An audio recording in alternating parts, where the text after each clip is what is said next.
Hello, everybody, and welcome to the World Elephant Day celebration here at the Explorers Club. My name is Mark Fowler. I am the Vice President of Wildlife Conservation here at the club, and I am so honored to be introducing the founder of World Elephant Day and all of our great scientists and explorers that are out in the field working hard to save elephants. I mean, elephants are one of our most magnificent animals on Earth.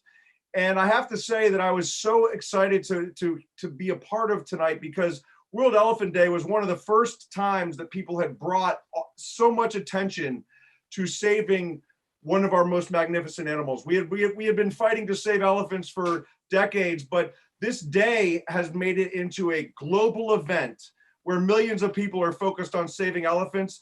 And when Patricia Sims, who I'm going to be introducing, when she launched World Elephant Day in 2012, it was a dire time. Elephants were being decimated overseas in Africa. They were and in Asia. The numbers were plummeting. And so when they launched and when Patricia launched World Elephant Day, it literally buoyed up the whole movement and gave hope to millions of people that we could do something. And I think we're all going to be celebrating tonight the work that has been done. We have incredible explorers from all around the world that will be speaking tonight. Patricia is an international fellow of the Explorers Club and has spent 30 years producing films and documentaries that fight to show the importance of saving wildlife. She's collaborated with world conservationists, leading conservationists, scientists, and explorers for all of those years. And her dedication brought her to producing 2 award-winning documentaries about endangered Asian elephants, one called Thailand Return to the Forest in 2012, and Elephants Were Young. Sorry, the film was called Elephants Were Young in 2016, both narrated by William Shatner. Hey, I love Star Trek. Anyway, we are here to celebrate elephants. Patricia is an incredible voice, and the people speaking tonight are explorers from all around the world. We at the Explorers Club are honored to be here and to be a part of this. So I'm going to be introducing Patricia. She's going to take it from there and introduce her panelists. There will be presentations and Q&A, and I'm excited to learn as much as I can about all the exciting work that's happening. So without further ado, let's celebrate pachyderms. We are pro pachyderms around the world today because of World Elephant Day. And Patricia, I want to welcome you to the Explorers Club. Thank you, Mark. Wow, that was great. Well, I have to say, firstly, I must thank the Explorers Club and Constance Defeaty, Rosemary Keogh, and Passer, also Satish Venkatesh, they're out there somewhere, and of course you, Mark, for helping to make this happen, this World Elephant Week. It's been incredible how we've all pulled this together over these last few weeks. But before I introduce our distinguished speakers this evening, I'd also like to thank my World Elephant Day team. There's a lot of people behind the scenes that make kind of World Elephant Day happen each year. And of course, even from the very beginning, 10 years ago, my co-filmmaker, Michael Clark, who started on this elephant journey with me over 10 years ago, our campaign communications director, Ann Dillon, our campaign manager, Anna Grebs, and our social media manager, Graham Wheeler, have all been working really, really hard to make this World Elephant Day, this 10th anniversary, a big success. So just to give you a little bit of background on World Elephant Day, I mean, people often ask me, like, how and why did I start World Elephant Day? I mean, how does somebody start a global day? So it was really back in 2011. Michael and I were in Thailand. We were filming our two documentaries there, Return to the Forest and When Elephants Were Young. And we were working with the Elephant Reintroduction Foundation, which is an initiative of Queen Surrogate of Thailand, and they reintroduce captive elephants back to 3 wildlife sanctuaries within Thailand. And as Mark pointed out, I mean, back then, the ivory crisis was just exploding. I mean, it was escalating beyond belief. And with all of this attention on elephants, it was really drawing attention to a lot of the other issues that were impacting elephants, and also particularly the Asian elephants as well were suffering greatly as an endangered species.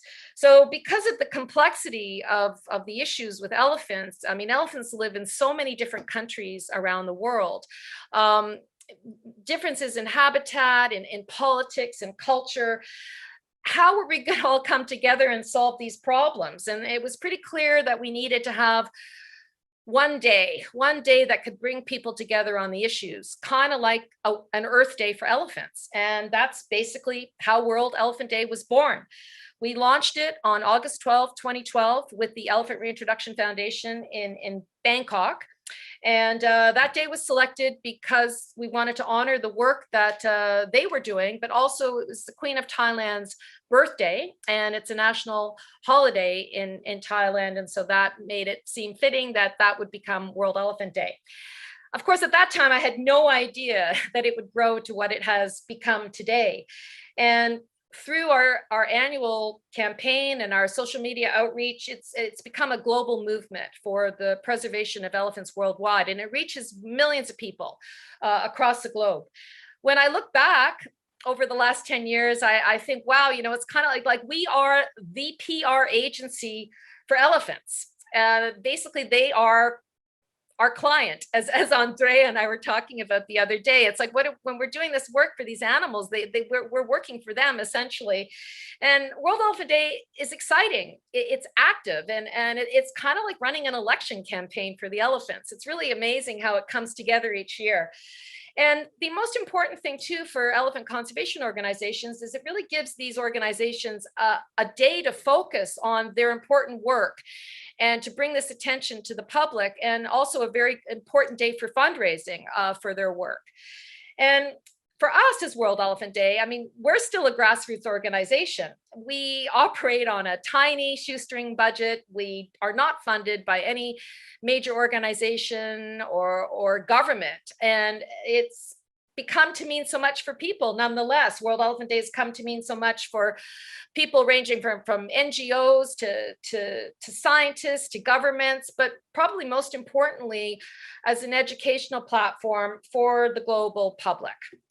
And of course, every day should be World Elephant Day. But I also think it's important that we do have this one special day that we can bring the world together to focus on these complex issues that elephants are facing for their future survival. And my hope is that World Elephant Day will continue to be a celebration of these amazing animals, these magnificent creatures that we share this planet with, and not just a grim reminder of the threats that they're facing. So to kick off our presentation for this evening, I'd like to show our World Elephant Day video. And the music for this video was actually provided to us by the Scottish folk band Elephant Sessions, who have supported our work in previous campaign years. And the footage is from our 2 elephant documentaries, and it's edited by Michael Clark. So Kevin, please go ahead and roll the video.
Okay. Well, welcome to World Elephant Day. So tonight we're going to be hearing from 5 brilliant elephant experts who are going to share their elephant knowledge and wisdom with us. Andrea Crosta will be joining us, Laurel Nimi, Lee Zhang, and Sangeeta Iyer. And later for our panel discussion, Sherman De Silva will be joining us as well. I'm a huge fan of these 5 amazing people. They are all, in my mind, rock stars. And in the interest of time, I don't really have the opportunity to really describe a lot of detail about all the amazing work that they're doing. So please do visit our World Elephant Day website or the Explorers Club website in order to get more information about their backgrounds and also links to their organizations. And also, please, after their presentations, please stick around because we're going to have a really interesting panel discussion. We're going to be learning about some of the hopeful solutions for elephants on the horizon. And then we'll have a Q&A right at the end. So please do put your questions in the chat box and we'll answer those at the end too. So to start off, I'd like to introduce Sangeeta Iyer. Sangeeta is a National Geographic explorer. She's a filmmaker and founder and executive director of the Voices of Asian Elephant Society. And Sangeeta's work focuses on the captive Asian elephants of India and the human-elephant conflict issues there. She's just released her 26-part documentary series, a short documentary series with National Geographic. I believe it was today. And she has a book coming out titled Unshackled, which I think is going to be released very soon. So without further ado, please, Sangeeta, join us. Well, thank you so much for the amazing opportunity. And I just want to commend you. And first of all, I want to just say, you know, what you've created is an incredible legacy that, you know, future generations are going to just cherish. And watching the footage that you just provided just brought tears to my eyes. And I'm trying to keep composed. But it was just amazing and just totally moving. And what kind of world are we going to leave behind? I mean, that's a brilliant question to start out with. The other thing I also was caught with what you said about, you know, as though we are doing election campaign. And I thought to myself, only if elephants could vote. Who are they going to vote in or out? You know what I mean? So that was just a wonderful thing to get started. But I just want to also mention quickly that, you know, working in this industry has brought, you know, lots of sorrows and ups and downs that we all go through. But I'll get started with, you know, just by saying that elephants' lives matter. You know, at the end of the day, like we talk about human lives matter or Black lives matter, all lives matter, elephants' lives matter too. I just want to bring to you, first of all, a few facts about Indian elephants. Out of the 40,000 plus Asian elephants around the world, India houses about 55% of them, mostly in the southern region. And, you know, the thing is, it was dedicated the heritage animal status, a Schedule I animal status, and all of that stuff. But still, babies and subadults are captured from the wild from Assam and Bihar. And there are approximately 2,500 captive elephants across India, with almost 500 of them in Kerala, which is where I was born and raised, which is where I produced the documentary. The reason that I targeted that particular state is because that's where they have a maximum number of male elephants. Bulls have been captured, and there's a significant gender disparity because bulls are captured for their ivory tusks, as female elephants do not have tusks, and they're slaughtered for ivory, but at the same time, they're exploited in these so-called cultural festivals. And so I produced this film called Gods in Shackles that was released on Amazon Prime. And if you want to get more information about it, you can always look at it. It's heartbreaking to see, you know, what they go through. But I just want to bring some conditions here. They're kept on horrendous, you know, in horrendous places where they're made to stand on their own urine and excrement. They're paraded day and night beneath the scorching sun for hours on end. Emaciated elephants, blind elephants are all paraded, and they're transported in such precarious conditions. It's like when we were filming this, I'm like, oh my God, when is this elephant going to fall? Like there were real scary moments. This is my beautiful Ayyappan.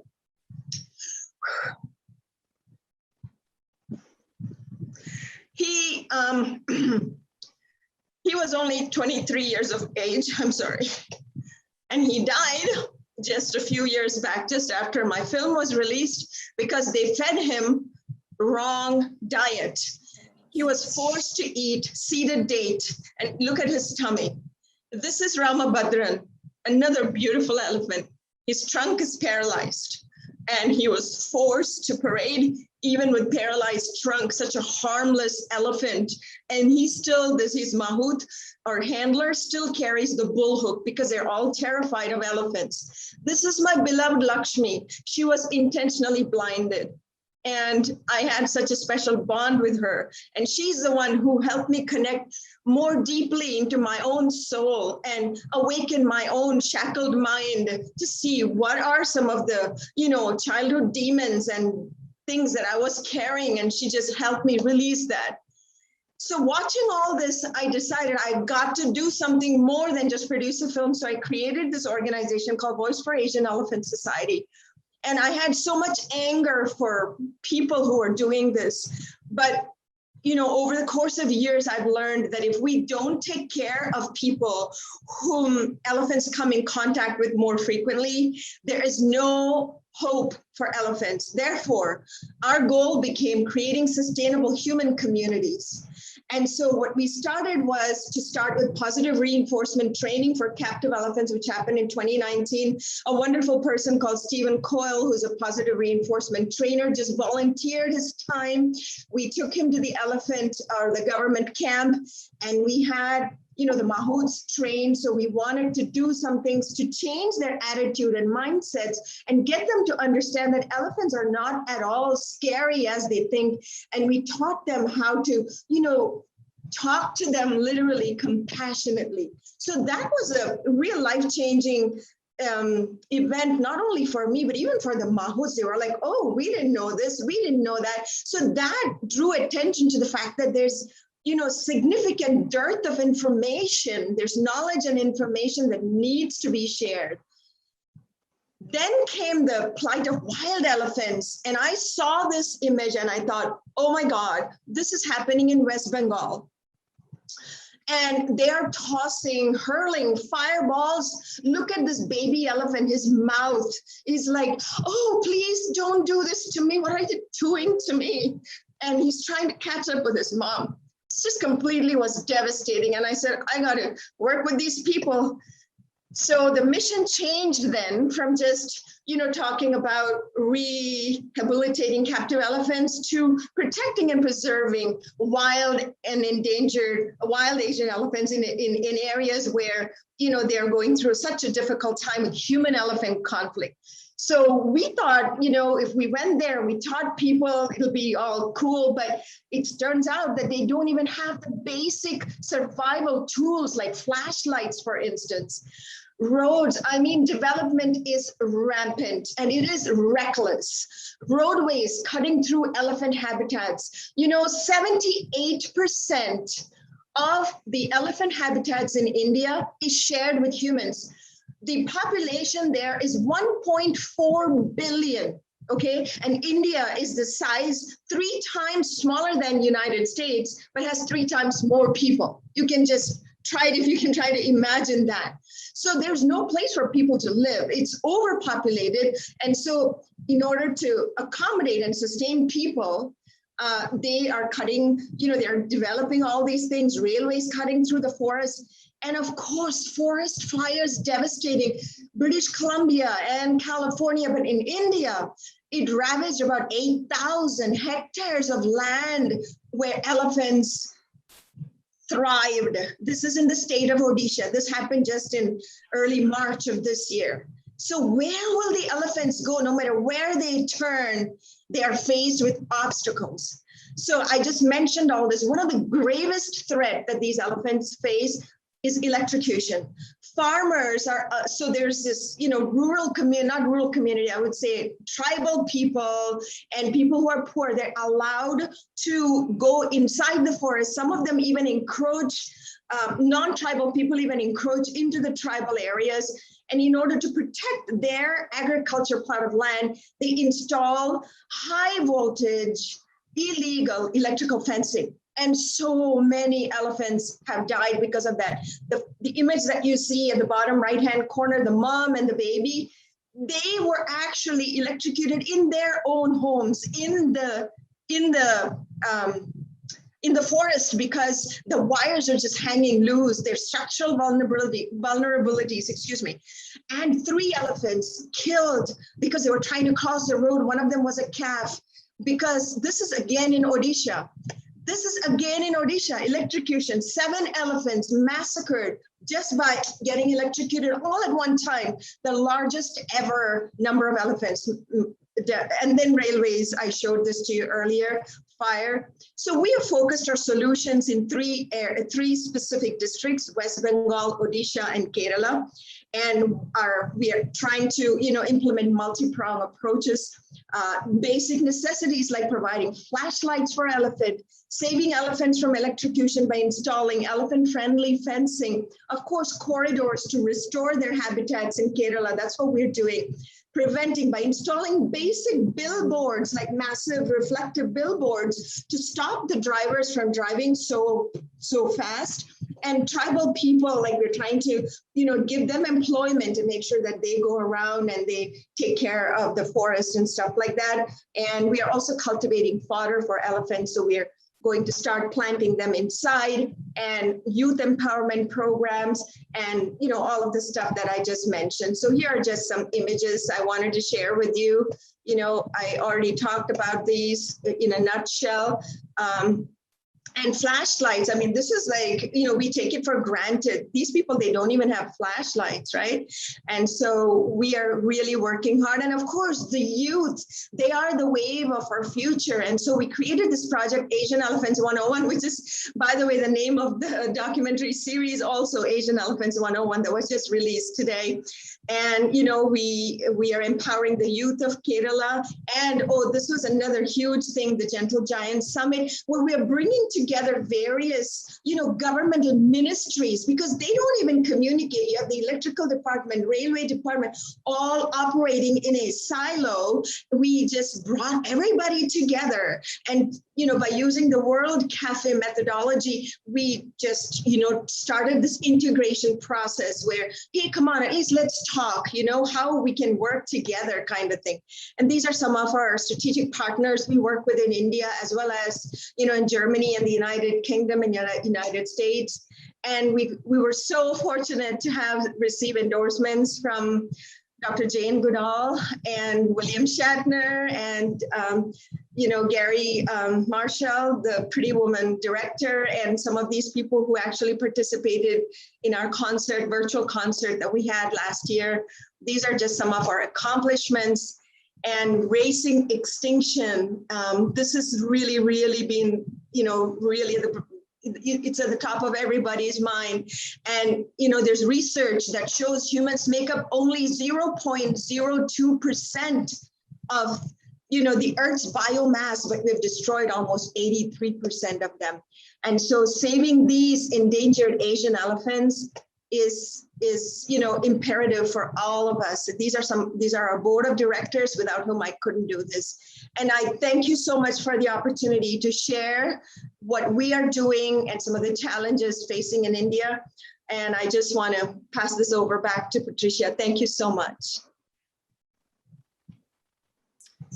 Wow, Sangeeta. Wow, thank you. Gosh, it breaks my heart to see how those elephants are treated we saw that same in Thailand, and it's heartbreaking, the abuse that they endure at the hands of humans. It's, it's hard to watch, but we know what happens. And also, you raised a really important point, which is, where are the elephants going to live? I mean, there's so many humans, and, we're in direct competition with elephants for their habitat. And, so where are they going to go? What are the choices for them? And this leads me to our next speaker, Dr. Li Zhang, who otherwise known as Aster. And he's joining us live from Beijing. And I'm thrilled to have Aster join us because I worked with Aster in Yunnan province in southwest China back in 2009. And that was really just at the very, very beginning of the learning about elephants that I was having. And I was making a film, and we went to study the elephants in Yunnan province with Aster, and we did some filming there and did field research, and it was a fantastic experience. And it's those wild elephants in Sichuan Bana in Yunnan province that are the exact wild wandering elephants that we've all been hearing about over these last few months, have captured the hearts and minds of people around the world. And Aster's gonna speak with us about these elephants today. And I should say that Dr. Zhang is a professor at the Beijing Normal University, and he's the Secretary General of the Society of Entrepreneurs in Ecology Foundation, which is the largest Chinese local foundation on environmental conservation. And annually it raises about $500,000 to restore the elephant habitat in Yunnan province. So welcome, Aster, and over to you. Hi, thanks, Patricia, for inviting me to join this exciting event, and congratulations to the 10th World Elephant Day. You know, yesterday is China World Elephant Day, and there are a couple of events I participated to celebrate the important day you set up 10 years ago. Congratulations. And today I would like to share some stories and information about those remand small population Asian elephant in China, and what happens to those we call homeless elephant who roaming long distance for about 1,300 kilometers in 500 days, looking for suitable habitat, look for a new home. Now they return back to it's still 200 kilometers away from their original home, but they return back in recent days. I would like to share my screen so that you can see some maps.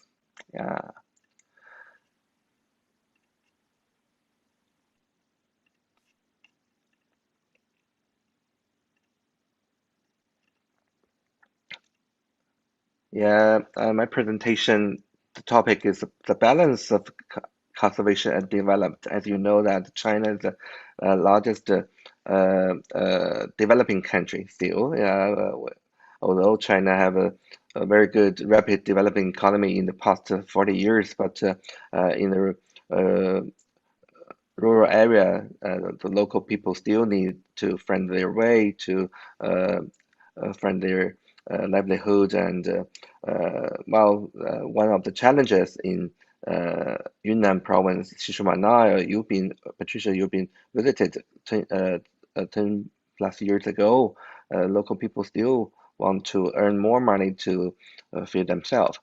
As you know, in the past 2 months, this 15 elephant story, they attracted many cameras worldwide. They about a year ago, they started the journey at Sichuan, and then they moved to north to the Pu'er prefecture, and then to Yuxi, and a month ago they reached Kunming, the border of the capital of the Yunnan province. You know, the CBD meeting will be held by Chinese government next month in Kunming. So everybody say, well, those elephants, they want to participate in the CBD conference. But what's the reason caused the elephant roamed so far? This is really a question to many conservationists in China and worldwide, and Asian Elephant Specialist Group members. We discussed a lot about why those elephants dispersed with long distance, and why many herds of elephant in Sichuan migrated outside the protected area in the past 20 years. So my team did some research on that. One of the photo I would like to show you, this is the little baby elephant. We took the photo in 2007. And we found the nose of her got hurt, so we call her little 断臂, little injured nose. So this is a family. After 14 years, we found in this group. So we know well who they are, and we know where they come from. They come from originally from Xishuangbanna.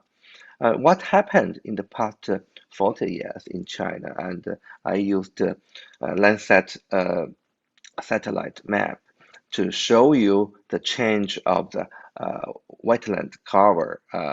The vegetation coverage in Xishuangbanna, all the elephant range areas, including Pu'er and part of the Lincang and Xishuangbanna, these three prefectures with elephant distributed in China. You can see the yellow, that is rubber, and the pink, that's a tea. Those are two important cash forest and very important local economy plantation for local people increased dramatically in the past 40 years. But meanwhile, the green ones, that means that the old growth forest declined about 16% in 40 years. This is a change of land cover in the past 40 years.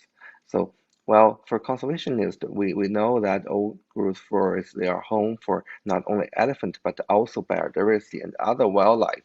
And Yunnan is one of the important biodiversity-rich hotspots in China. So that means the conflict between the conservation and development is really a serious problem in the local area. And as you see, the distribution of elephants, the highly habitat, their habitat is highly fragmented, and yeah, this is a current distribution of my elephant in China. The total population is around 300, not too many, not as many as Indian population, but this 300 Asian elephant cause a lot of human-elephant conflict due to the rapid developing of royal economy. Yeah, and with another analysis did by my PhD students last year, we found that elephant suitable habitat, that is not mean old growth forest only, but its suitable habitat reduced over 40% in the past 2 decades in Xishuangbanna, with a rapid expansion of cash forest such as rubber and tea in Xishuangbanna prefecture, where those 15 elephant original homeland. So you can see the change of the habitat, the loss and fragmentation of the habitat are the key to drive those elephants started to dispersal and disperse to find new homeland for them. And meanwhile, we also found the human-elephant conflict. The conflict are highly correlated with the development of a royal economy, royal farmland, and we made an analysis to try to find out those human-elephant conflict hotspots. It's highly overlapped with the rapid developing area. So, well, as you know that in the past 16 years, over 40 people got killed by elephant accidentally, and the annual economy loss caused by elephant riding is about $3 million a year in this elephant distribution area. So the human-elephant conflict is a very important challenge for all the elephant conservation in China, as well as Southeast Asia states, I think. What we are doing now is after working for international NGOs and research institutions 20 years, and I think I need to do something. So I joined SE, Society of Entrepreneurs and Ecology Foundation, China's one local environment NGOs. One of the work we are doing now is to build up partners with different business sectors, such as Alibaba and Taobao philanthropy, and we raised uh, uh, half half million RMB, half million RMB annually. I'm sorry, US dollar, half million US dollar annually through those online uh, platform to restore and elephant habitat and try to mitigate the human elephant in Xishuangbanna. For example, we set up this camera trap monitoring and human elephant conflict alarm system. We set up in these six communities in Mengyang of Xishuangbanna. And in the past 4 years, we got about 290 elephant camera alarms, and this has significantly reduced the human-elephant interaction in local area, local level, and people know where the elephant come out, so they do not go to that particular area. It's reduced the killing and injured. Uh, Meanwhile, we also find some what we call community alternative livelihoods, such as providing the honeybee for local communities, as well as other alternative livelihood pilot project. So we want to find a way for local people to change their traditional agriculture and to find some alternative livelihood to increase their income. So that human-elephant conflict, elephant riding cost damage could be reduced. Uh, so we also use this funding to restore about 450 hectare elephant habitat in Menghai County and build artificial salt marsh for elephant. Well, after we built this artificial salt marsh, the elephant did come and they never visit the community again. So this kind of try can mitigate the human-elephant conflict at the local level, but it's not enough. So I published my commentary in the international journal such as Nature call for integrative landscape planning for Elephant National Park so that we can restore large-scale habitat for elephant conservation for their long-term survival. It's good to know that a month ago, I got invited to participate the Yunnan government and state forestry grassland conservation administration. They are planning to build what they call Asian Elephant National Park in Xishuangbanna. Like you can see on the map, that all the dark green are the current habitat for Asian elephant. All of this elephant habitat will be included in this national park. Meanwhile, those yellow area, that community protected area, also be included to build corridors to link this fragmented habitat for elephant in next 5 years. This is really encouraging news to us.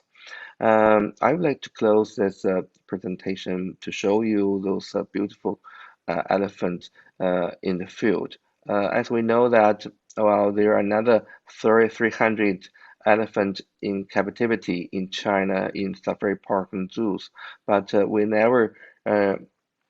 will never give them a good living condition like Asian elephant in the wild. So we will think about how to provide more we call it environment enrichment for those zoo elephant, and certainly one of the important campaign we are doing now is try to call people do not ride elephant, do not see circus performance. So that's what we are doing now in China. Go back to you, Patricia. Well, thank you. Wow, Astrid, that was amazing. And actually so nice to see that photo at the end. Of course, I remember that photo of Rogers, and we have used that for our own work with the Asian elephants as well. Again, it's habitat, I mean, we look at this reality that we're facing with where the elephant's going to live, and how are we going to manage those habitats, and how do we create these corridors so that elephants can just do what they naturally need to do, and we can just leave them alone. So it's a big challenge, and hard to implement, given the complexity of human settlements and commercial crop areas and roads and trains and everything we've done that's fragmented their ability to move freely. And on that note, over to a completely different part of the world. We're going to be joined now by Laurel Mimi. And Laurel, she's working as a journalist and author, and very well known for her writing work about elephants. And she will be joining us to speak about the Okavango region of Africa in Botswana, where there are also serious habitat issues. And Laurel has recently been writing with her colleague, Jeff Barbie, a number of articles for National Geographic about this region, and specifically about the oil and gas exploration that's being done there by the Canadian corporation Recon Africa. So Laurel, if you could please join us. Thanks so much, Patricia. I appreciate it. And I'm very honored to be here, and I'm going to go ahead and share my screen. And as Patricia said, I'm a regular contributor to National Geographic and Mongabay Bay, among other outlets, and I've written several books, including Animal Investigators on Wildlife Trafficking and Forensics, and also for kids, The Elephant's New Shoe, about a true story of a baby elephant who needs a prosthetic foot. And I have a bit of a different background because I've focused a lot on policy. And after getting my PhD from Princeton, I worked for years at the US Treasury Department, where I oversaw the environmental and social aspects of investments by multilateral development banks like the World Bank and African Development Bank, Asian Development Bank. And then I did consulting and served as a team leader for couple US aid projects. But I turned more and more to writing after my first book, Animal Investigators, came out, and I saw how much of an impact it had in exposing the problem of wildlife trafficking. And since then, I've written close to 70 articles for National Geographic, with many on wildlife trafficking, and in particular elephants, as you can see here. And elephants are endangered not only from being killed for their ivory tusks, but also from increasing human-elephant conflict, which we've been talking about, and habitat loss and fragmentation driven by development. And I've worked all over the world and in more than a dozen African countries, but Botswana, which is where I did my dissertation research, stands out for a number of reasons. And one of which is the Okavango Delta, which is in the far northwest part of the country. And just to get you oriented, here's a map of the Southern Africa, and you can see the Okavango Delta in the middle. And it's home to the world's largest population of elephants. And the Okavango Delta spreads out in the middle of the sands of the Kalahari Desert. And as you fly in, you can see how the landscape shifts. And if you've ever been there, you know how this inland river delta, which is one of the largest in the world, serves as a mecca for wildlife. And in fact, about 130,000 elephants move freely across this entire region. And it's so important for both water and wildlife that 5 countries, Botswana, Namibia, Zambia, Zimbabwe, and Angola, got together to form the Kavango-Zambezi Transfrontier Conservation Area, also referred to as CAZA, specifically to protect this area. And there are multiple goals for CAZA, but most importantly, to allow for the free movement of wildlife across this area, and also to protect the entire watershed.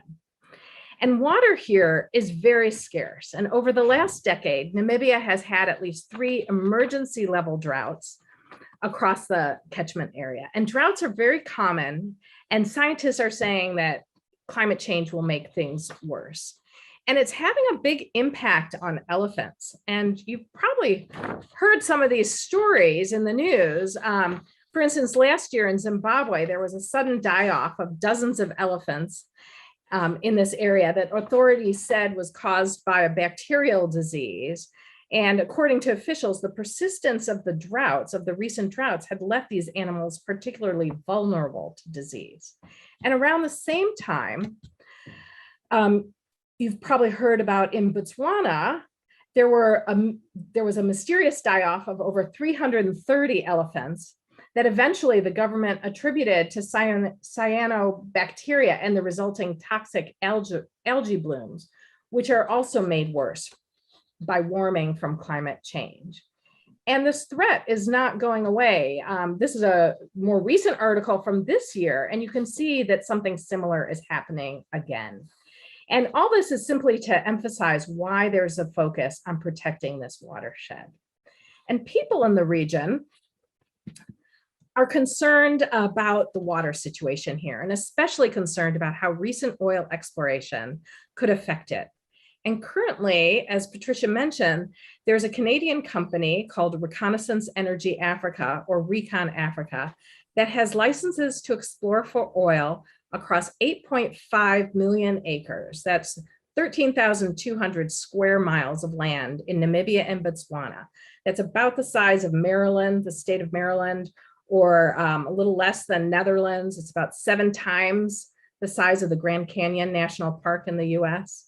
And this license area overlaps with both the Kavango-Zambezi Transfrontier Conservation Area, which I mentioned, that's CASA, that's in the red boundary, and also 6 locally managed wildlife reserves known as community conservancies, which are also shown on this map.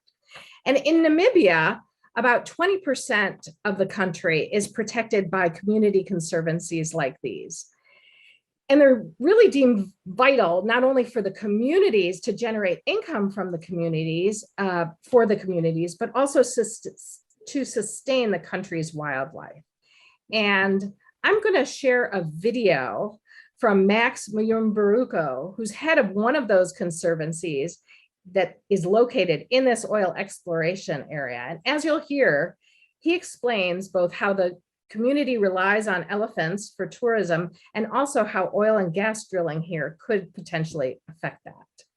So I'm representing the Kavango East and West Conservancies and Community Forest Association with the aim to conserve the natural resources, use it in a sustainable manner to derive benefit from the resources to the members or communities within the Kavango East and West. The wildlife that we have, it attracts many tourists coming into Namibia to see elephant, to see the landscape of the Namibia, to see a lot of other species which attract tourists.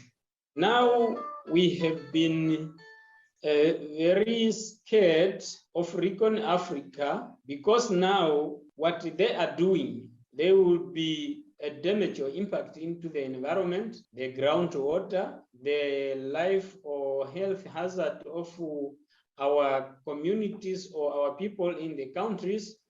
And all of this, it will be very harmful to a livelihood of our fellow Namibians or the communities. It will impact all the living creatures. And once the elephant is normal, once any wildlife species is normal, there is no tourist. If no tourist, there will be no income or no money that we are going to generate.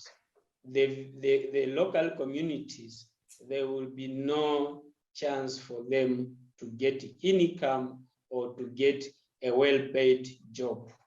Recon Africa is saying that the required skills or expert skills which they are looking for cannot be found within Namibia.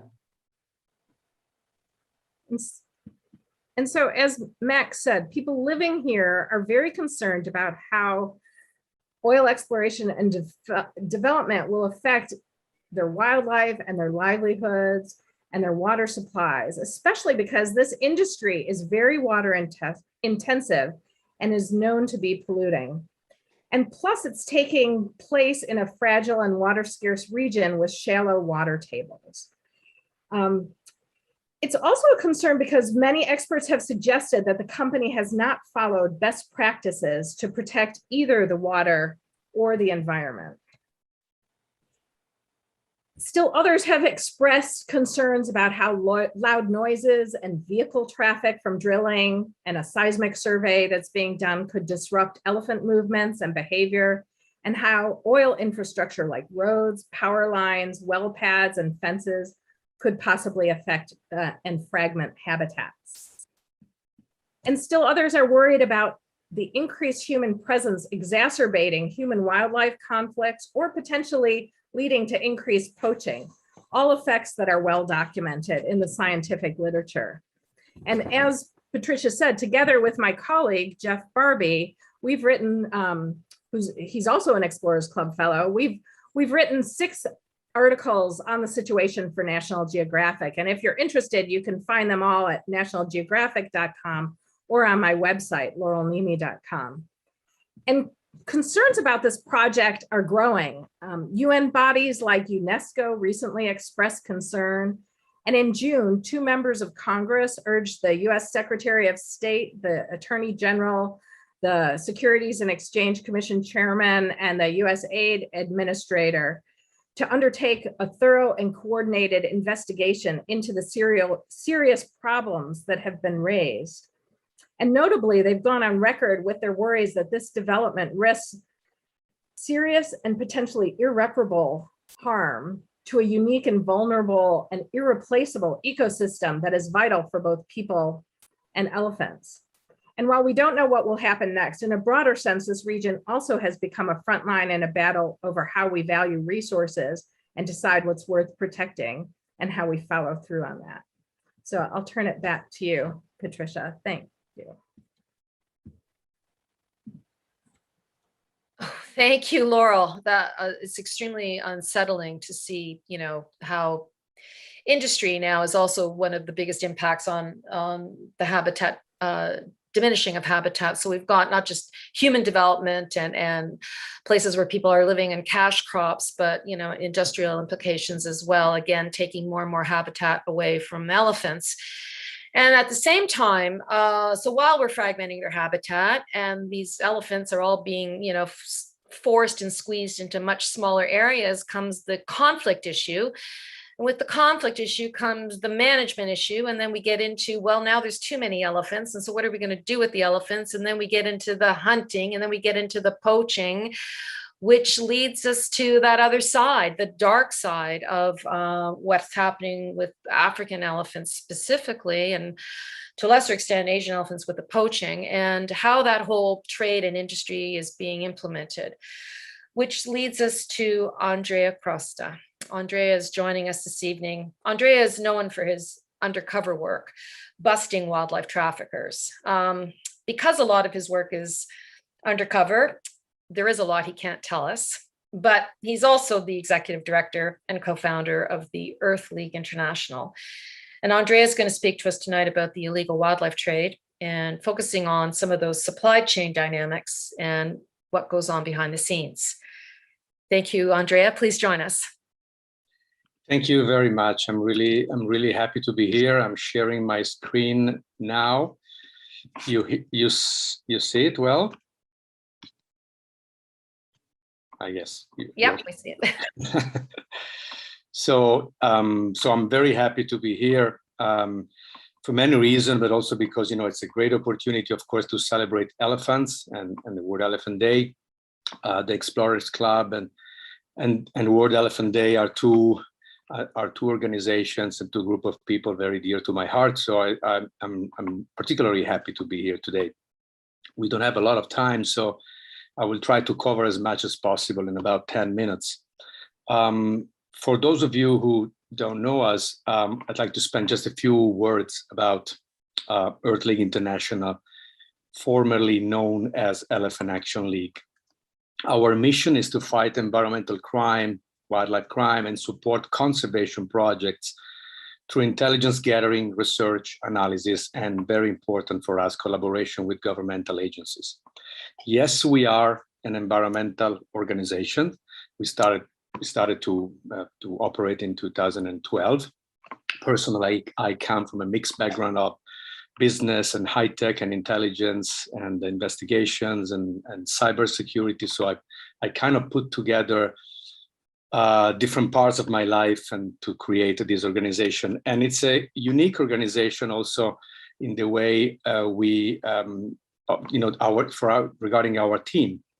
So most of my team members are former intelligence and law enforcement agency officers, former National Geospatial Intelligence Agency, crime analyst, technology and cyber expert, and multinational undercover operatives and investigators. Of course, there are also conservationists. I have a degree, one of my 2 degrees is natural sciences and zoology, but because we deal with criminals and criminal networks, most of our people have this experience. We are currently working, we are working in 17 countries. Our job is really to find, to understand who are the most important players. It can be oversimplified like this. So in the past years, until now, we identify and directly engage about 32, if not more, criminal networks, transnational criminal networks, trafficking networks, over 250 persons of interest, covering more or less 10 species and 3 different kind of convergence types. So convergence is a very important part of our work for many reasons, and I don't have the time to explain it today, but we work on multiple species crime convergence, meaning different animals and different wildlife products trafficked by the same people, by the same network. So the same person can deal and offer rhino horn, ivory, pangolin, timber, and so forth. We also work with multiple environmental crime convergence. So they are into money, to illegal wildlife trade, but at the same time, they're also into illegal logging and timber mining and illegal fishing. So it's a very interesting way they operate those networks. And finally, multiple transnational crime convergence, meaning those targets, those networks that are heavily into wildlife crime, wildlife trafficking, are also into other kind of crimes, serious crime like money laundering, bribery, corruption, human smuggling. As you can imagine, this kind of convergence, if researched well, it gives us more tools to get the attention of law enforcement agencies that sometimes are not really into going after wildlife cases. Today, we're talking about elephants. And of course, when we talk about elephants, especially the conservation of elephants, we talk about many things, right? Including space and elephant, human-elephant conflict, and working with local communities, behaviors, biology, all very, very important things. But we also learn from the past decades and centuries, actually, that ivory, so poaching and trafficking, was and still is an existential threat to elephants, especially African elephants, of course. And despite the hundreds of millions of dollars spent in the past decades, we haven't solved the problem yet. Again, there's no time today to elaborate on why I think we have failed to protect elephants and what are the most important issues. But I would like to talk about what I think is the most important aspect behind elephant poaching. That is the most visible part of the problem, because it's very visual, it's very cruel, it's terrible. But behind elephant poaching, there is trafficking, and is probably the least known, the least researched, and also funded aspect of the part of the problem. And together with this, the role of transnational trafficking networks, especially transnational Asian trafficking networks. And so before elaborating a little bit on this, it is important to understand that trafficking generates poaching. It's not the other way around. Okay, this is a very important concept to understand. I have researched this topic for more than a decade, and especially during the past 5-6 years with many undercover intelligence gathering operations around the world, targeting the most important wildlife traffickers in the world, traffickers, middlemen. We learn a lot of things. And today I would like to share with you 4 of those things very briefly, but I think there are important things to share. The first thing that we learned is that it's really, really important to study, research, and investigate the entire illegal supply chain from the beginning till the end, because only by doing that it's possible not only to identify the most important players, but also what I call the most important pressure points on which it is important to focus resources. Unfortunately, if you can imagine more or less the supply chain, let's say from the killing fields of Tanzania and Gabon all the way to Asia, right now and in the past years as well, resources, attention, and money are focused mostly on the 2 ends of the supply chain, the 2 ends of the problem. On the one hand, poaching, with anti-poaching activities. It's a very, very important activities. In fact, as Earthly International, we even support it financially, but they buy time. Anti-poaching buys time, not more than this. On the other end, you have awareness campaigns, also very important activities. We also do a bit of that as well. But as we learned in the past years, it will take a while, okay? We are talking to a potential market of billions of people, and it's not easy to change the mind of the people simply with awareness campaigns. In the meantime, very, very little resources are put in intelligence gathering and analysis. So to understand, to fill the information gap about those transnational networks trafficking pretty much everything. Again, we have no time today to elaborate on why this is happening, but let's just say that, to oversimplify, that for governmental agencies and even NGOs, it's way easier to fundraise and operate at the 2 ends of the supply chain. Also because it's easier to explain to show things and to explain what you do, rather than going into, as was presented at the beginning, the dark side of the problem, because it's actually very, very complicated. But the result is that it's very few groups are really taking the time to analyze and research what is happening in the middle. The second thing we learn is that at the moment, let's say we process a lot of people, we meet a lot of people during our operation, but we focus only on the big players. At the moment, we have around 250 persons of interest, which include big traffickers and middlemen in our database and on our radar, so to speak. We engage them directly, most of them in Southeast Asia, Africa, Latin America, and even the United States. And we have identified at least 30 different large international trafficking networks. What we have to acknowledge is that 99% of those big players at the moment are Asian. Chinese, Vietnamese, from Thailand, from Laos, Singapore, Malaysia. And I'm not pointing the finger to anyone or to any state. In fact, we share a lot of confidential information even with China. But this is a very important thing to consider, not only if you want to understand the problem, but also if you want to understand how we can do better. And very important to mention, as I mentioned also at the beginning, those people, those top players, top traffickers are also into a lot of other serious crimes, almost always money laundering, human trafficking, very often drug trafficking as well. We collect information on all of it, again, as I said at the beginning, because then when you put together a confidential intelligence brief and try to get the attention of law enforcement, it's easier to get their attention if you come with more than wildlife crime. The third thing that I learned and that we learn and that I want to share with you is those networks are really complicated networks. These are example of our analytical work that we do on the networks and on those top players. We do criminal network analysis, with, producing those the classic crime maps that you can see here that help us, but also law enforcement, to understand the connection between all those players, different entities, different companies. We do also social media investigation analysis with another software that help us to investigate social media, how they're connected, these people, for example, on Facebook.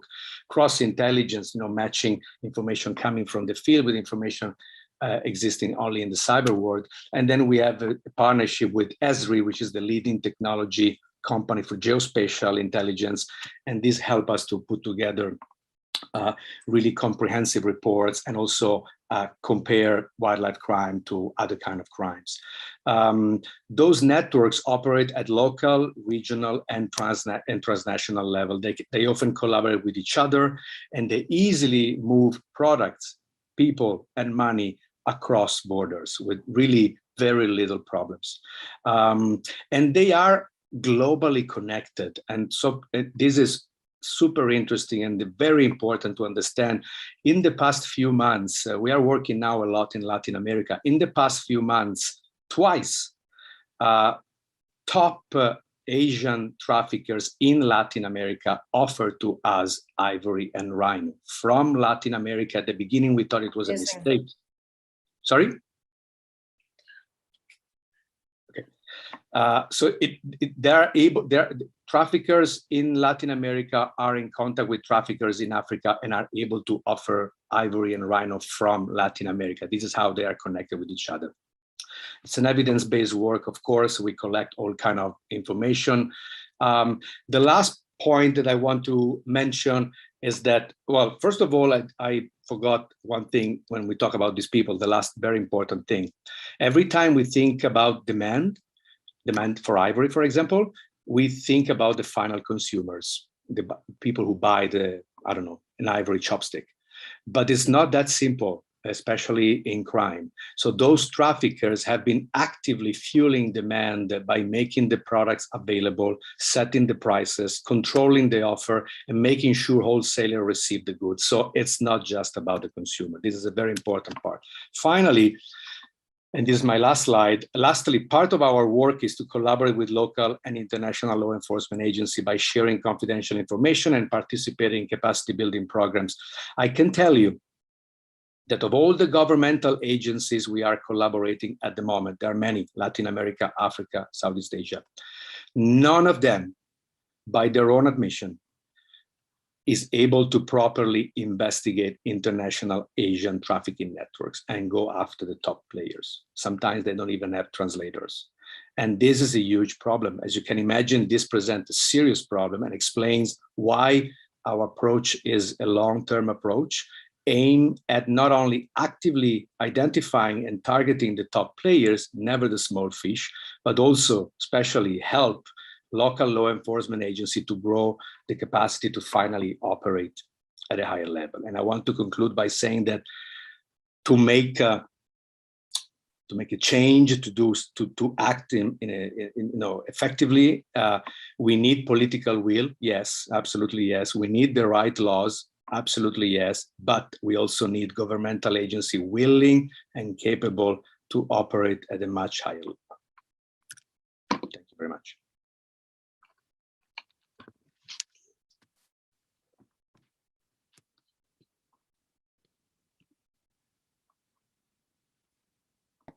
Thank you, Andrea. That was extremely interesting and I think very, very alarming and startling for a lot of people, when we start thinking about the syndicates that are behind how not just elephant ivory, but other wildlife, are traded as commodities. And it really puts into question, what are we doing here as a species ourselves, as humanity? I mean, it's we don't have much to say for ourselves, I think, at this point, but I'm hoping that we can actually have some hope.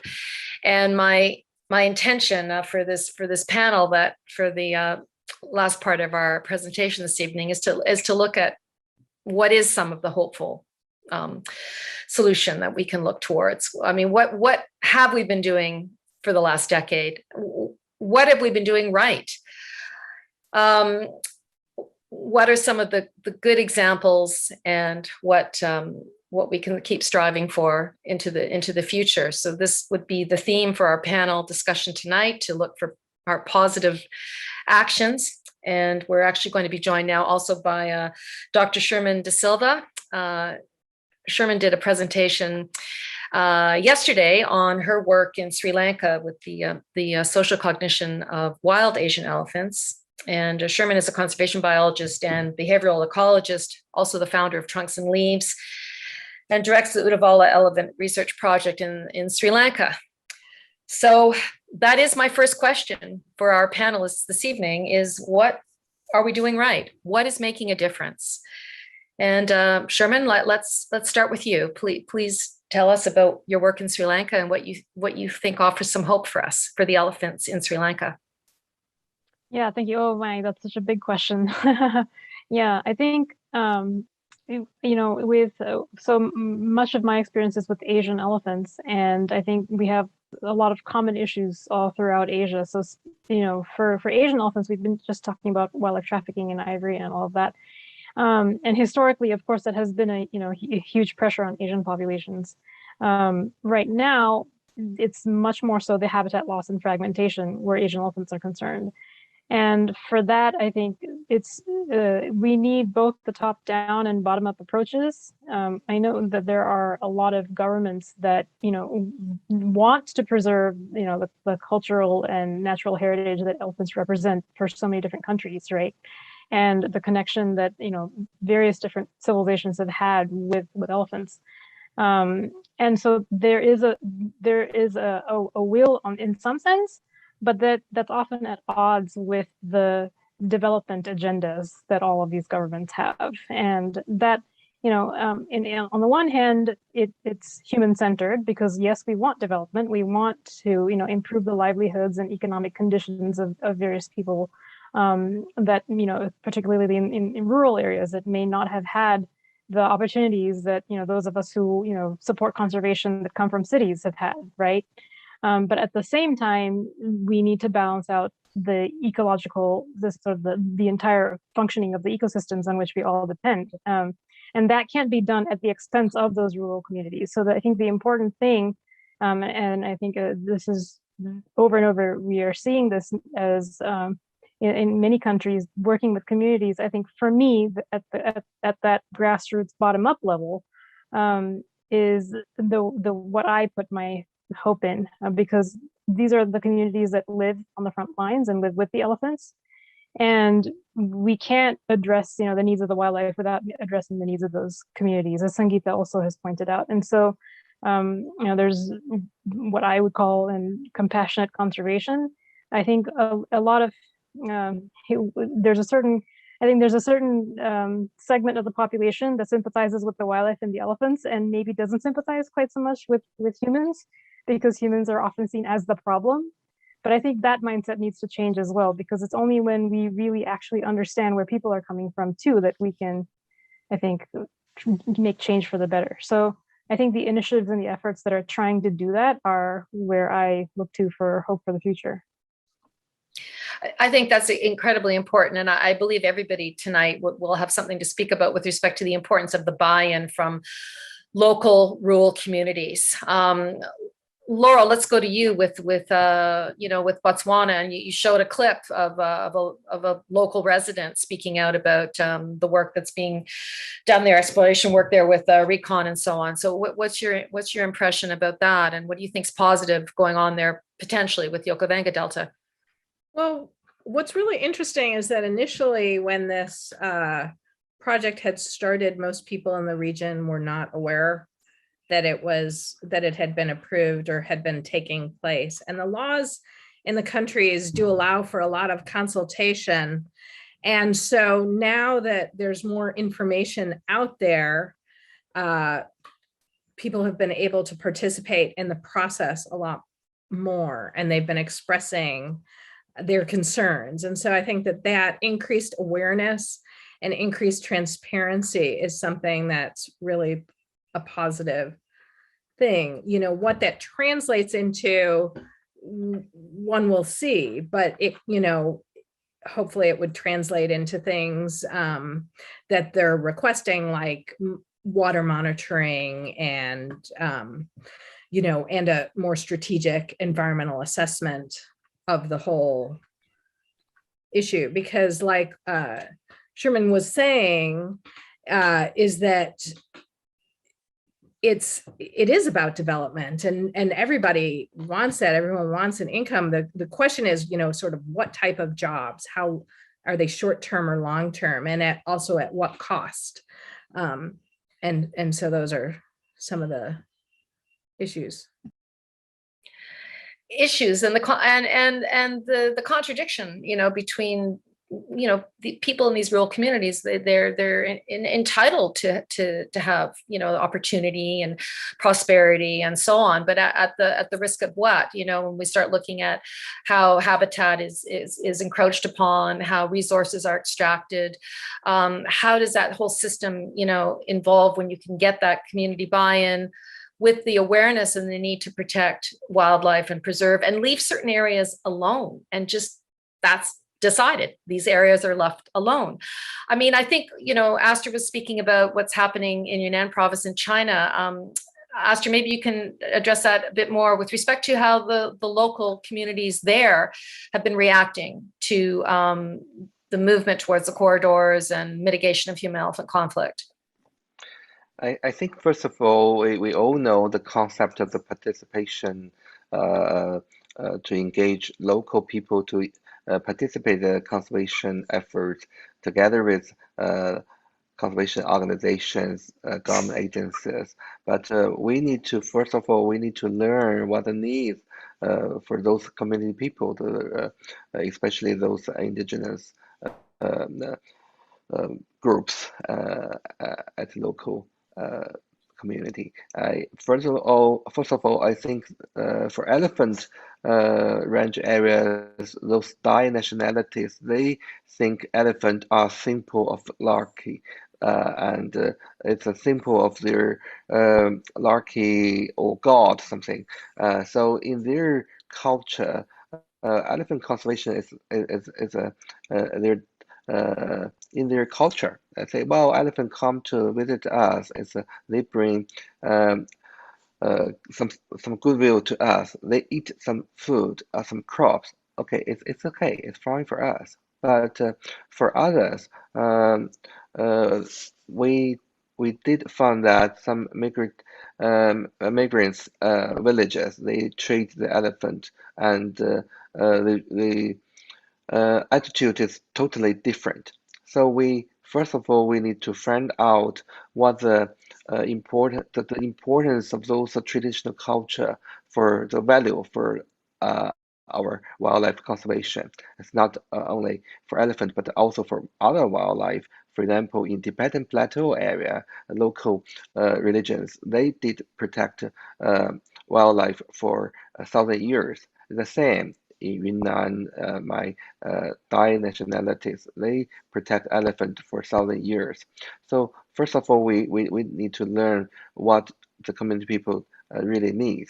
Secondly, I believe that the rapid development of rural economy is who got the benefit, not only the community, certainly the government.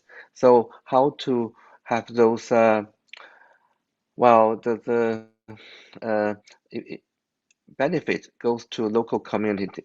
For example, in Shishongbana, Mengyang Prefecture, we have a very every year we have about 2 million visitors to visit Wild Elephant Valley and bring huge amount of money to local tourism agency. But the local community people got very few money from this tourism. So we need to find a way to have the local community people to get the benefits from the increasing tourism. So I believe this is a kind of benefit stakeholders, how to share their benefits and how to understand the real demand from the local community. This is what I I found from the field. In addition, I would like to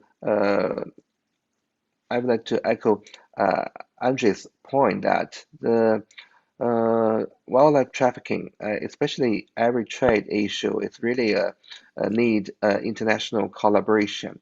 I worked on Asian elephant field research since 1999, but I also spent about 10 years working with CITES Monetary Illegal Killing of Elephant Program as an international technical advisory group member.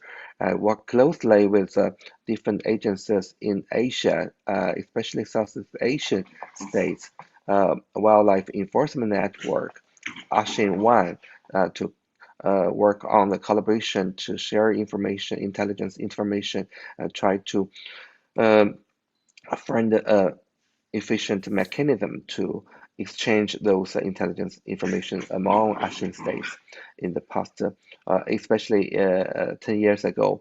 I did see some encourage outcome from that collaborative collaboration among different government agencies, enforcement agencies, so that we can see the success of the Action Cobra funded by USAID and ASEAN One years ago. So I believe it's important to set up this cross-continental intelligence information network, so to improve the enforcement to combat wildlife trafficking. Mhm. Collaboration among countries is an important angle. And over to you there, Andrea. I mean, how do you think this can actually be implemented? I mean, particularly when we're talking about, you know, public awareness and bringing in opportunities for rural communities and so on. How is that possible in your area of expertise? Where do you see that benefiting? Yes, yeah, exactly. I can comment only on my, you know, in my field, which is wildlife crime and environmental crime. The improvement, I want to echo what Lee said, that yes, in the few past years, I saw a bit more collaboration among, or at least the desire to collaborate, which is the first step. The information sharing mechanism is not there in place yet because it's complicated, but they are working on it. It's also important, and I see finally happening that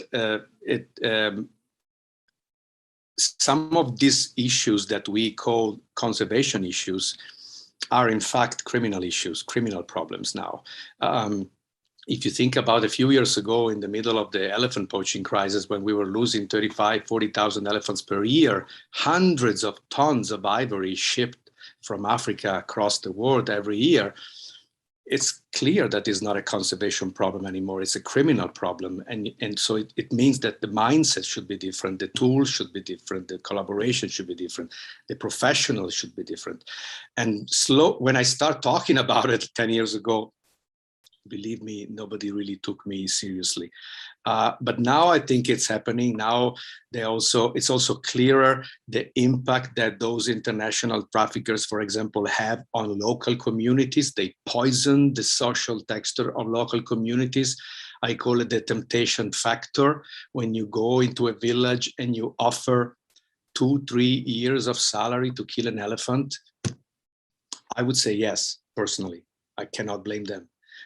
So these international trafficking networks exploit the people as much as they exploit the animals. And I think this new narrative finally is circulating a bit more. Absolutely. I mean, we spoke about that the other day, you know, the impacts of poverty ultimately in a lot of these communities, and the buy-in from the locals on the basis of these animals, these are worth more alive to them than dead. And how does that get brought forward, as Astor points out too? I mean, you get these big companies coming in doing tourist shows and things. None of that filters back to the local people. I know on Tuesday, day 2 of our Elephant Week, Dr. Paula Kahumba talked a lot about what her efforts have been within Kenya to get the local people in Kenya, to buy into the value of their elephants and what that means, but from an overarching economic perspective to the country. So, it's an interesting sort of dynamic when you've got this intrusion of these syndicates that are coming in and taking advantage of people who don't have the opportunity to learn. If we look at in India, for example, then Sangeeta, there we have, as you mentioned earlier, such a huge population of people, very little habitat. How is that? What are some of the hopeful potential opportunities that could happen there that might bring people into more acceptance of elephants and finding a way to find peace and living together with elephants? Yeah, well, thanks for that very important question, because in India, the population is, the 52% of the populace is between 25 and 35 years of age. And most of them they live in poverty and they're not educated. When they're not educated, they're jobless. When they're jobless, they go and chase elephants. They start poaching and they start creating this ruckus even within the community, right? So population is an issue that nobody wants to touch. And I've been talking about, how can we find ways to really empower people to control, population explosion that's happening in India right now. So what we are doing is going into different states, and within India, each state has its own kinds of problems. It's not common to every single state. And so in West Bengal, for instance, we are working with somebody in the grassroots level. We have researchers on the grassroots level. They identify, as Astra was pointing out, you have to identify what people want, not what we think they want. And in order for us to do that, we need to work collaboratively with researchers down there.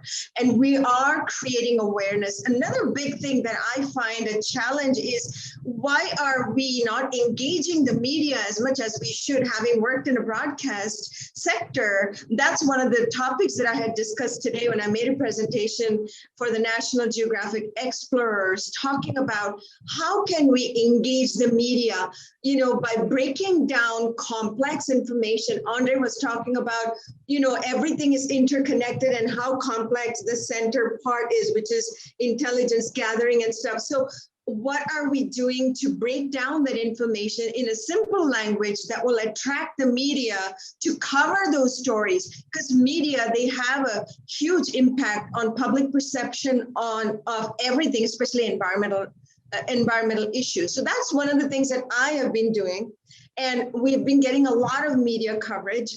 And when I did my master's in environmental education and communication, that was my key.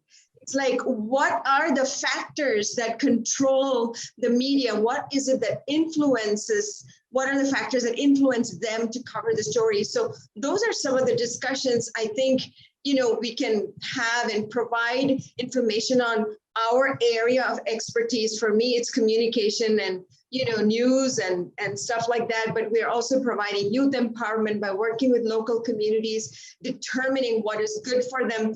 The other good thing that we are seeing is there are a lot of awareness, a lot of people that are now more aware, which is one of the things that everybody talked about, right? So that's a good thing that's happening.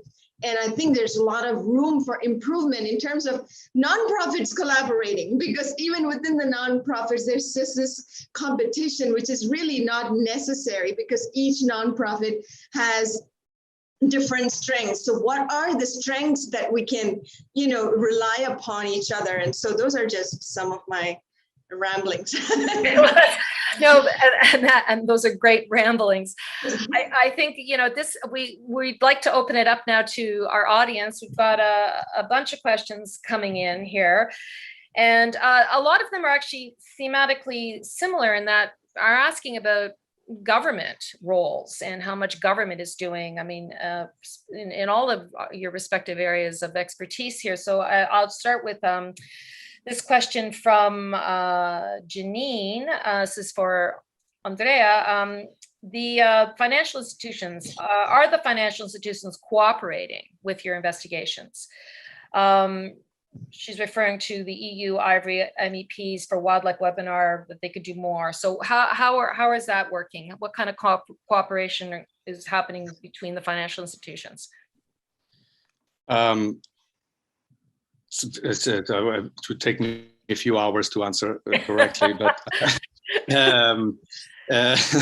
but let's say that personally, I mean, my organization shares confidential information, especially with local and international law enforcement agency.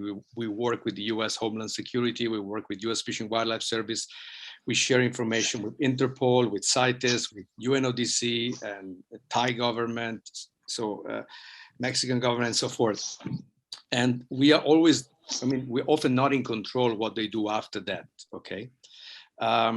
The financial aspect of the problem, of course, is very important. You know, it's the mantra for the past few years have been follow the money, so follow the money. So follow the money, yes, is a great idea, but it's also extremely difficult to follow the money, especially at a certain level. Our targets are, they use a lot of crypto right now. They use a lot of cash. They use a lot of, it's a system, I forgot the name in Chinese. There is a name in Chinese, there is a name in Arabic as well, when you move money without moving money. So I want to give you $1 million in a country. I find somebody in that country to give you $1 million. So you get $1 million, but there is no transfer of money. So it's extremely difficult to come up with who pay what. On top of that, the most important wildlife traffickers in the world are not just criminals, are not just traffickers, are businessmen. They do a lot of legal business. They have import-export companies, hotels, supermarket, restaurants. So they mix everything together. So again, it makes very, very difficult to find, I don't know, to understand, for example, that this particular invoice and this particular permit for export with the payment behind it, there's something wrong. Very, very difficult. And that's why you need intelligence, you need sharing information. You did cross-border. So I'm not sure if I answered the question, but it's a very complex question. At the moment, my feeling is that, my impression is that from the financial side, we are doing less than what we would like to do. We achieve less than what we would like to achieve, not because they are not trying, but because it's complicated.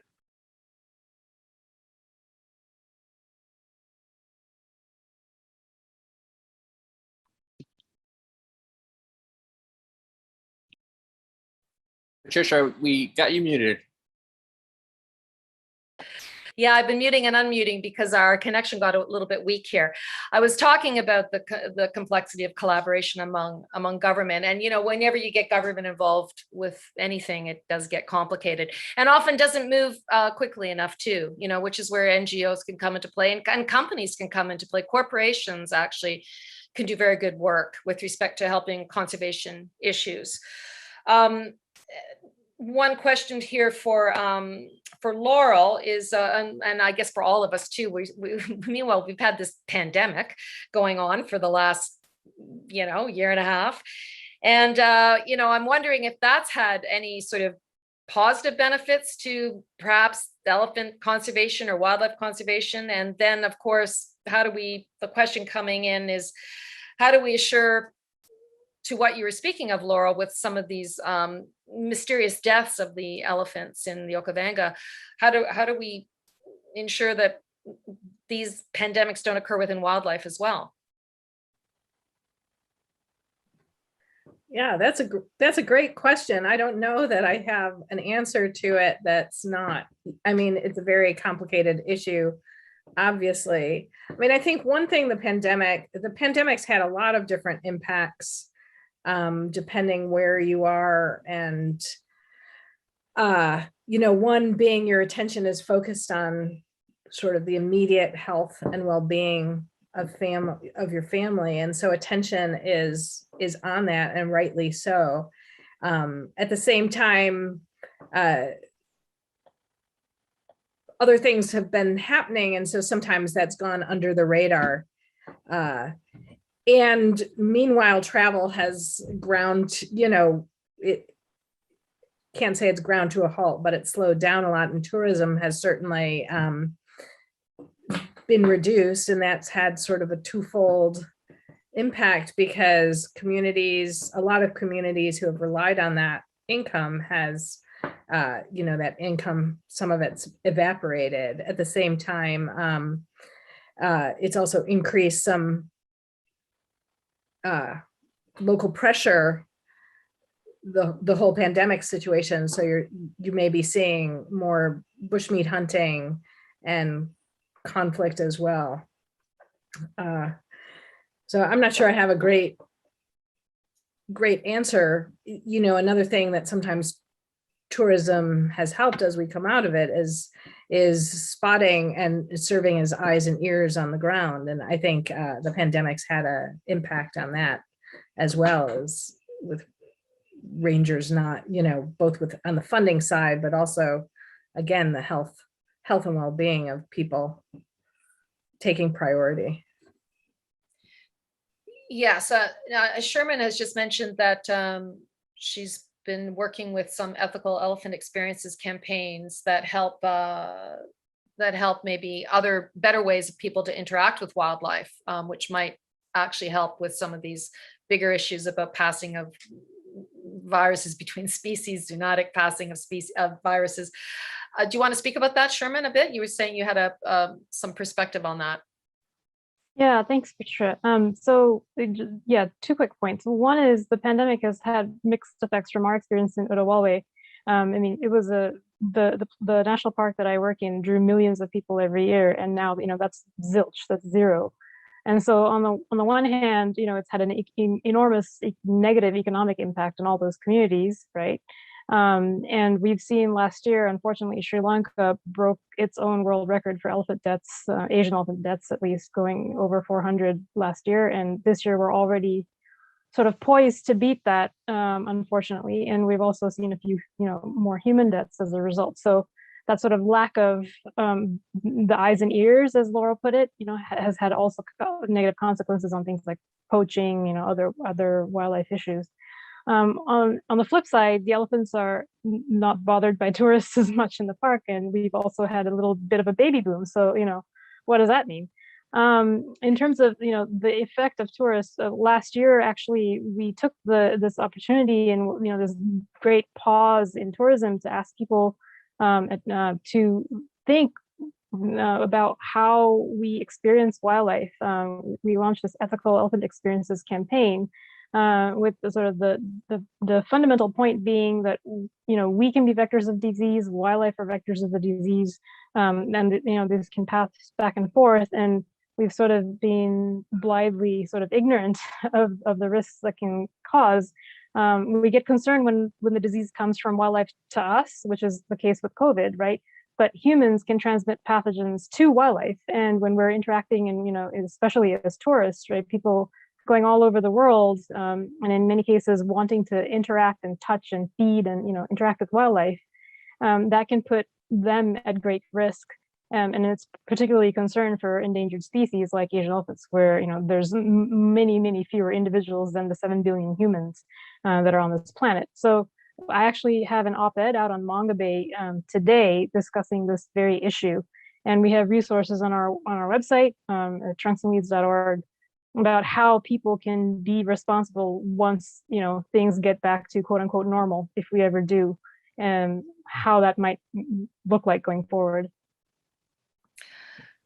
Absolutely, the protocols by which we should be interacting with wildlife and wild places.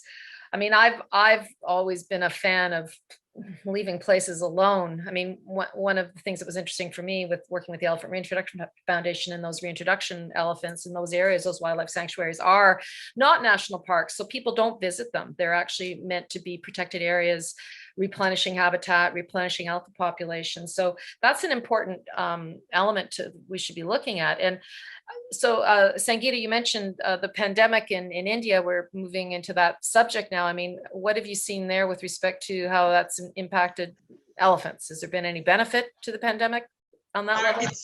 It's been devastating, Patricia. Actually, in this Odisha state alone, which has the fifth largest number of Asian elephants in India, there are approximately 1,900 of them, and 48 elephants have been literally massacred just as of yesterday.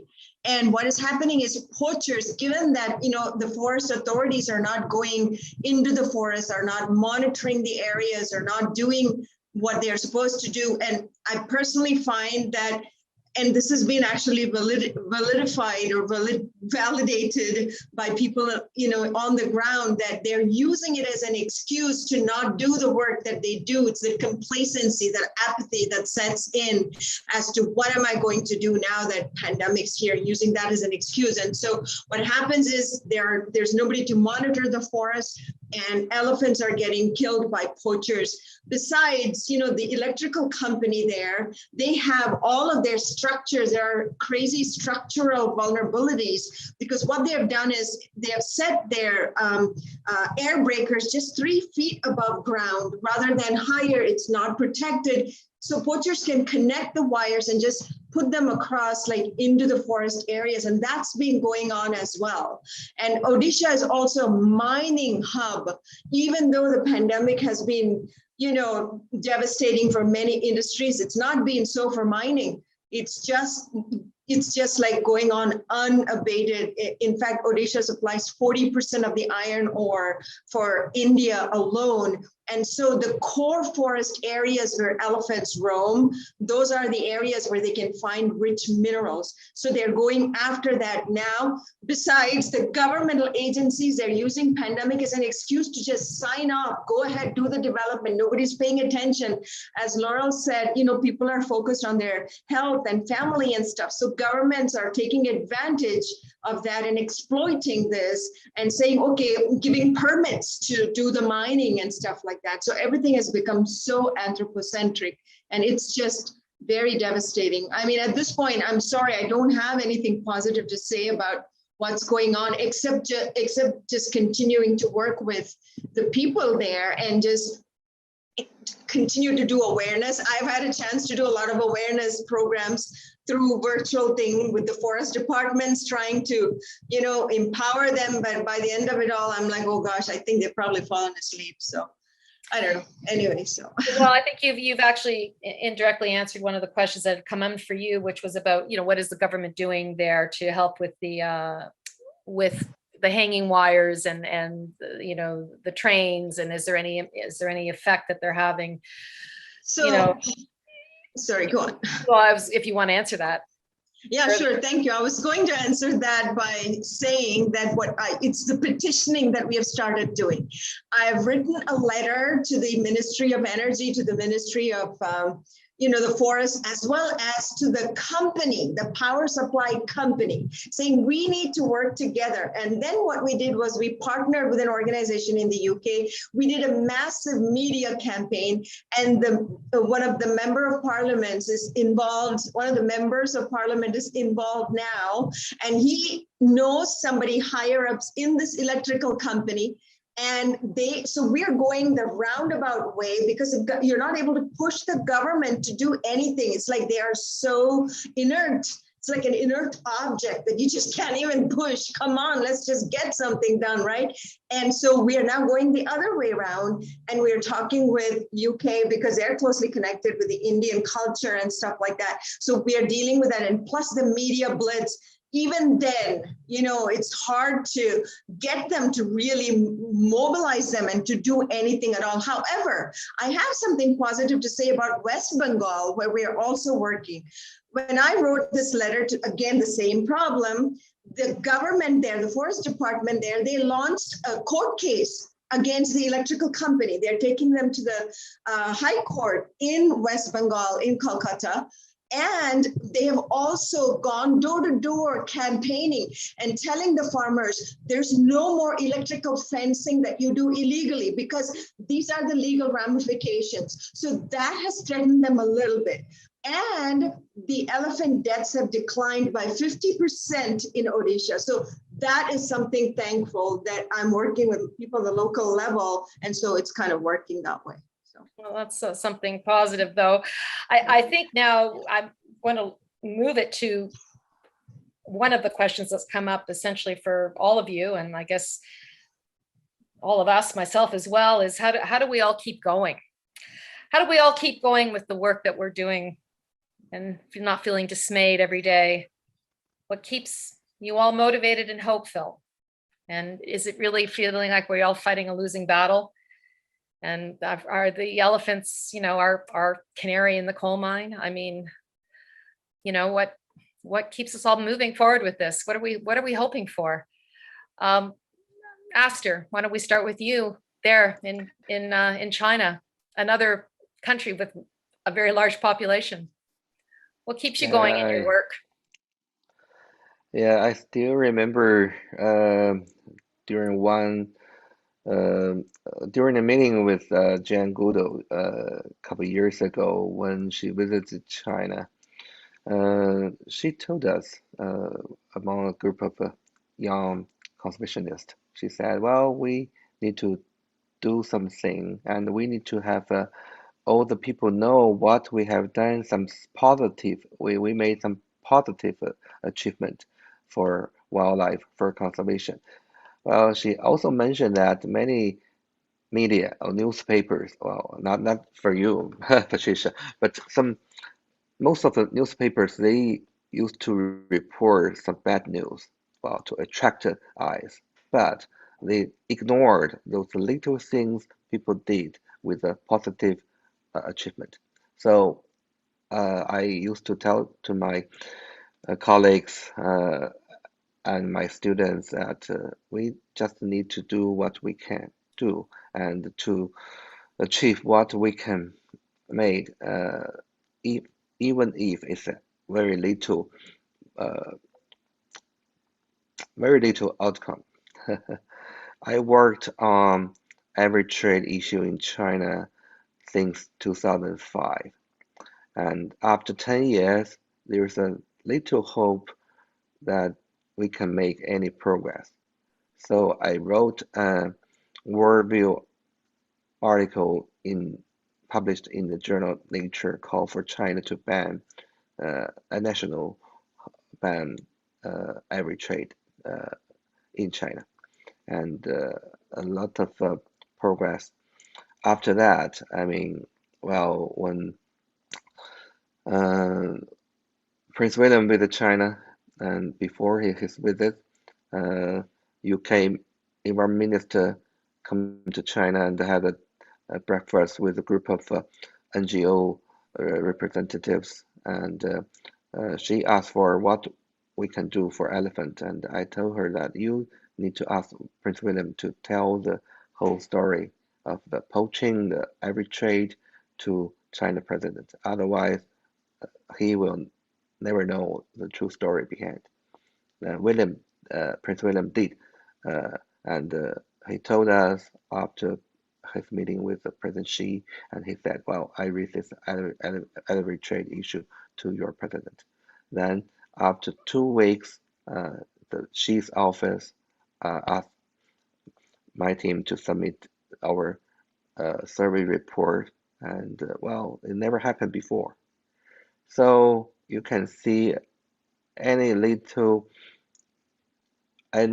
try or any little thing we made can make something different in future, or well, we can do something good for elephant, and they will know what happened in future. But I don't know. But we need to do what we can. Yeah. Very true. Andrea, what about you? I mean, you're dealing in the dark side of things. What keeps you going? It's relatively, I mean, I have no escape. I was born like this, so I don't even need to hope, actually. For me, it's like fighting for your family, right? When you fight for your family, you don't need hope. You just do it every day. You wake up and you do it, regardless of the outcome. And you do it again the day after. So that's why I always say that it's time to to use less hope and do more other things. Hope sometimes is a double sword, double-edged beast. But we don't need hope. We just have to agree that we just fight for elephants or jaguars or forest or whales, doesn't matter. And that's it. And tomorrow I wake up and I do it again. Laurel, what about you?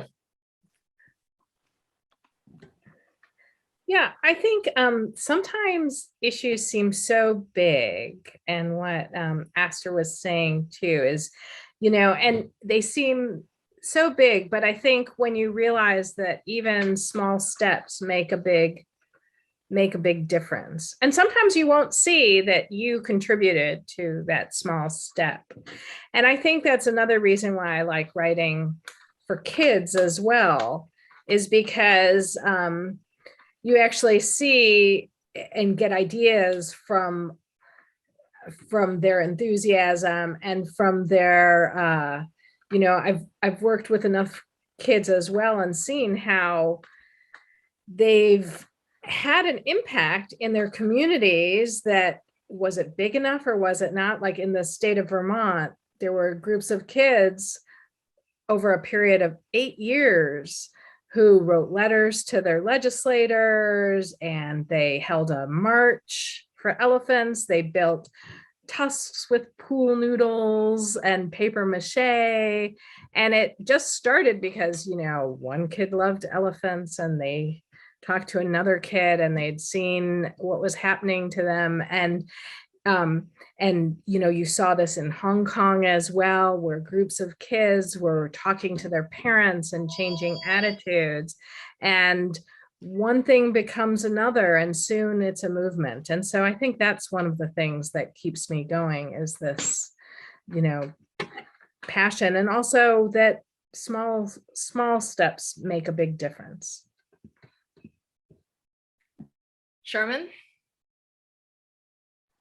Yeah, I thank you. I appreciate that question, because I always ask people this myself, and I think I think a few people have touched on this, and the fact that we as a culture, I think in general, just overwhelmingly focus on the negative has something to do with this, and conservation, of course, can be very heavy in that way. And I do think we need more stories and more media and more sharing of the positive. I mean, there are things like Conservation Optimism, that's a network out there, and sort of pinging off of that, we started our own quote unquote elephant optimism. And I encourage everybody to send us stories about what's going right so that we can, share those under this banner of elephant optimism.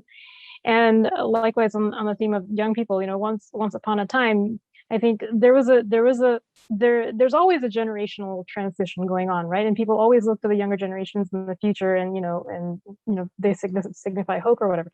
But I think in conservation, there's a shift happening, in which in many places conservation was once something that was done by the affluent from the outside, and something quite honestly very colonial in its approach.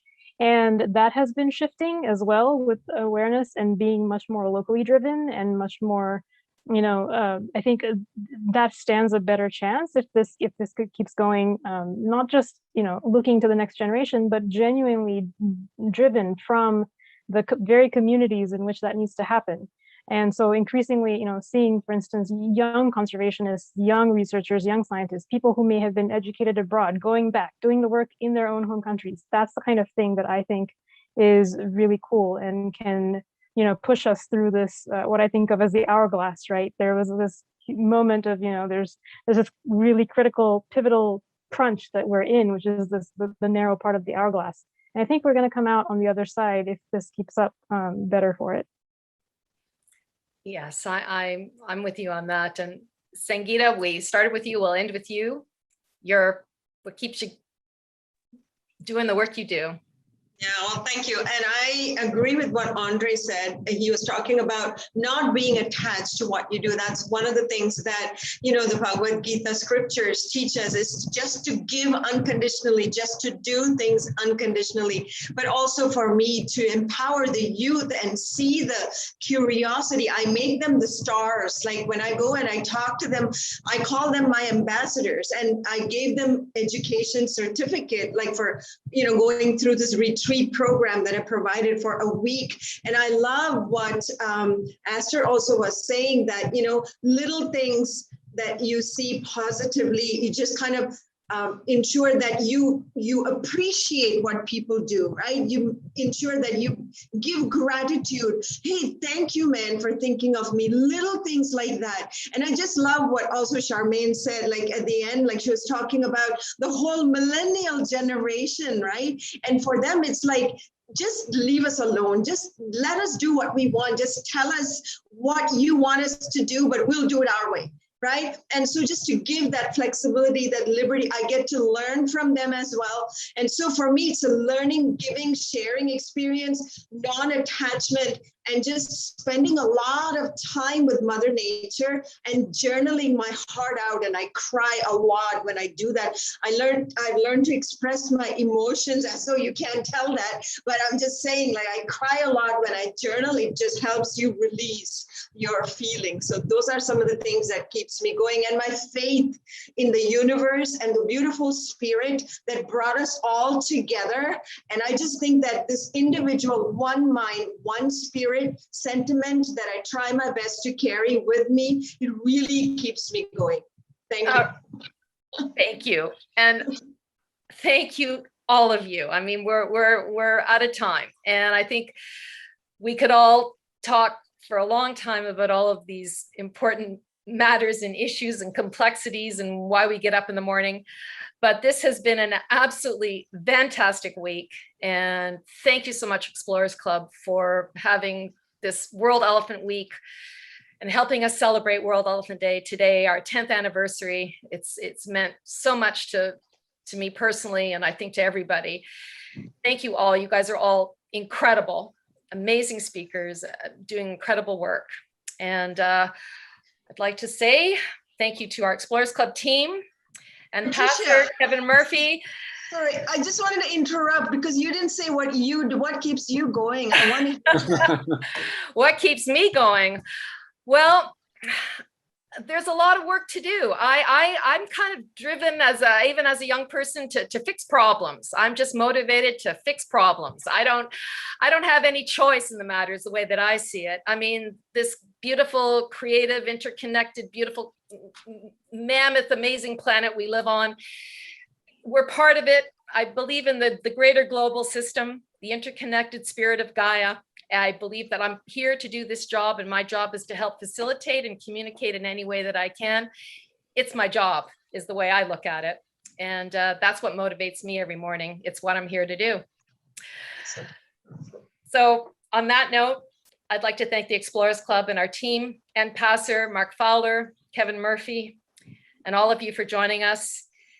And come back on Monday, because there's more. On Monday, we've got night lectures starting, the series of night lecture series. And the first Monday is Journal Journeys with Jim Davidson and Wade Davis on Everest, Then and Now. And our host will be Angela Schuster. So if you liked our World Elephant Week, stay tuned, because more is coming from the Explorers Club. Thank you all very much. Thanks for sharing World Elephant Day. Thank you. Happy World Elephant Day. Thank you so Thank you. much. Take care. Thank you. Thank you. Bye. Bye-bye.